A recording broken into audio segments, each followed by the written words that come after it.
What's happening in the United States? Well, just recently they have held a conference. Here it is, Space and Mission Defense Symposium. Well, I just thought it was quite amusing that their titanium patron was Boeing, since Boeing not only doesn't seem to be able to manufacture aircraft that don't crash at the moment, but don't seem to be able to manufacture spacecraft that are capable of bringing anything back from the International Space Station, because their capsule is currently stuck up there at the moment. But anyway, this symposium featured this gentleman. This is General Stephen Whiting, who's head of SPACECOM in the United States. And he was talking about their latest list of requirements. The latest on the list, or the top of the list at the moment, is a requirement for what they're describing as space fires. Now, this is pretty undefined at the moment. It has been used several times over the years by Space Command, but they haven't really defined it to enable them to establish space superiority. So this is what he said: missile defeat effects will significantly enhance our ability to defeat trans-regional ballistic cruise and hypersonics missile threats, as well as air-launched to ground-launched direct ascent threats. But he said that these involve new and innovative approaches across all domains, which evolve beyond point solutions and one versus one missile interceptors. So to translate that a little bit, that seems to be suggesting, Charles, that they are looking perhaps at electromagnetic effects, where they can affect multiple warheads or multiple weapon systems at a time, rather than attempting to shoot things down directly.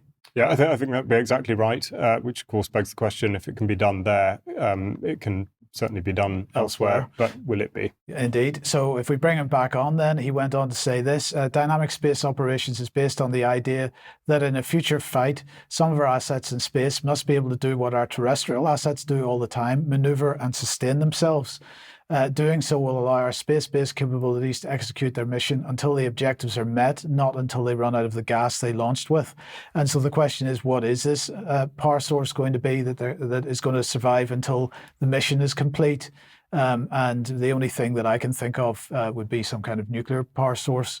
Whether they're actually intending to use nuclear power in space remains to be seen. The other question of whether they're actually talking about any kind of kinetic weaponry in space is also remains to be seen. At this point, they're still denying that, but the use of the word fire in this remains undefined, and we have to wait and see where that actually goes. But clearly, space, both in the UK and in the United States, being ramped up as a domain to be played with. And then just finally on this, the Army Space Vision supporting multi-domain operations was published a couple of months ago, and I just wanted to highlight one paragraph from this, that they intend to interdict adversary space capabilities by delivering necessary fires and effects at echelon to protect friendly forces from observation and targeting by counter-satellite communications, counter-surveillance and reconnaissance, and navigation warfare operations.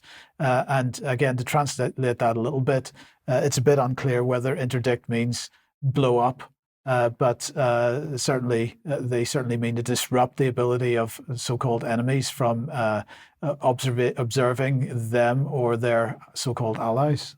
Yeah, I mean, it's a brilliant word, because in effect, yeah, delay, destroy, disrupt, yeah, any of those